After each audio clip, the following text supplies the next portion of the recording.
Hello, welcome to this, my third mini reflection video on conversations and thoughts from a student minister. It has been absolutely lovely to do the last couple of videos and I really enjoy doing them. And this week I want to look at the idea of people. You know, we're so used to meeting people out in the streets, socialising, in the supermarket, in church, and unfortunately we've not been able to do that over the last year. For many of us, we haven't been able to get out. Perhaps we've only been able to go out for essential trips to the supermarket or for medical appointments. So a lot of our interactions with people have moved online. And online's been fantastic. It has given us a tool to communicate with one another through Zoom meetings, coffee mornings, online worship, prayer meetings. And it really does bring out the best of people when you see community groups banding together, when you see churches rallying together to help those in need, when you see people offering support and assistance. But sadly, it brings out sometimes the worst of people also online. Only this week we had Sir Captain Tom Moore, and perhaps you've all seen the online abuse that was directed towards Sir Tom after his passing, and it was widely discussed in the media.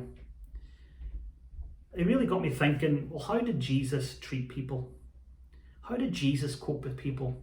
I mean, let's face it, Jesus came across many difficult and challenging people during his ministry, during his lifetime. And how did he deal with them?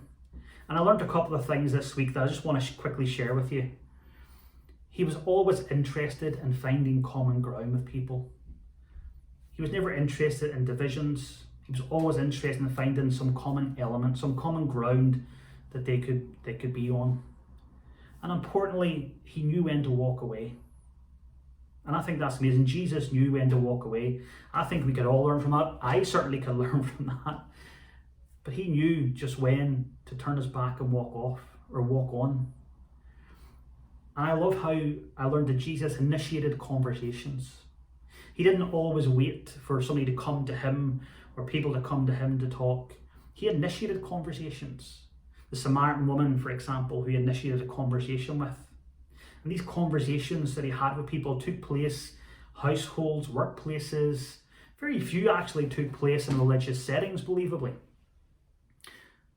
But he started the conversations. He reached out to people. He didn't wait for people to come to him. Importantly, he sees people as people. He sees them for who they are. He sees what's underneath. He doesn't judge them.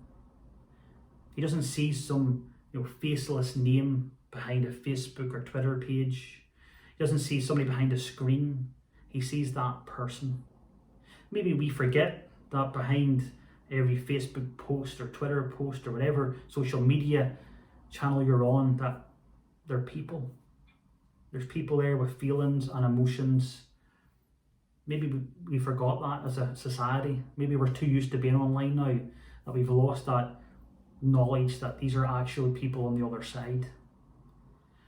And there's one bit of scripture that I was drawn to, and I've been drawn to it for a long time, and it's always one that I go back to, and it's from John 8, and it's when the Pharisees bring in a woman who's accused of committing adultery, and they bring her to Jesus expecting for the law to be fulfilled and she'll be stoned to death. And they bring her to Jesus almost to trap him. And listen to what Jesus says. I'm just going to read a little bit of scripture. He says, they kept on questioning him. Jesus straightened up, said to them, let any one of you who is without sin be the first to throw a stone at her.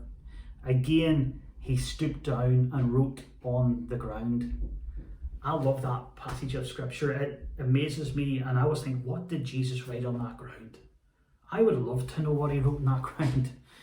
Some people say it was the sins of those who brought the lady in. Some say it was their names. Some people say it was one word, forgiven. But I love how we don't know, how it's left to our imagination. But I have loved to have been there, just watching this unfold and seeing Jesus stoop down and writing on the ground. And how's this for treating people as an example? Listen to this.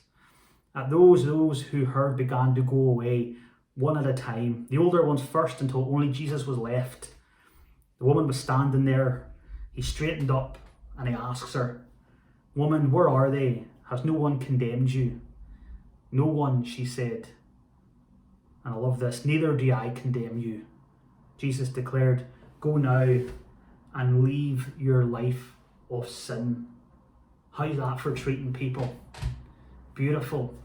Lovely pieces of scripture where it's a real example of Jesus treating an individual, a person, someone who's been accused of adultery, who's sinned.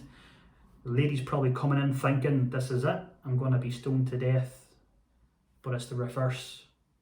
Jesus sees the woman. He treats her with respect. He doesn't jump on the bandwagon, if you want, with everybody else saying, let's fulfill the law, let's stone her. He says, those who have not sinned, cast the first stone, and they all walk away. Who knows what Jesus wrote? Maybe you could tell me in the video, in some comments, what you think Jesus wrote on the ground. I'd love to know. Maybe he wrote one word. Maybe he wrote forgiven, and everybody walked away, but we don't know.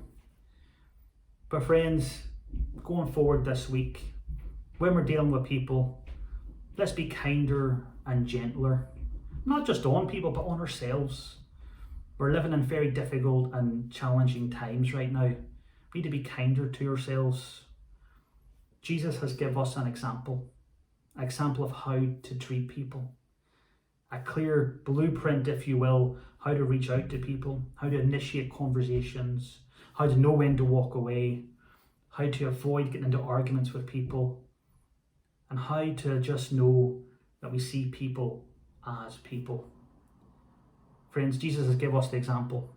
All we have to do now is follow it the best that we possibly can. It's been lovely to have this opportunity to have a quick chat with you once more. Next week will be our final week looking at the over idea of hope, and we're going to look at encouragement next week. For now, I hope you have a very peaceful week ahead, that you keep safe and well, and until next week, God bless and take care.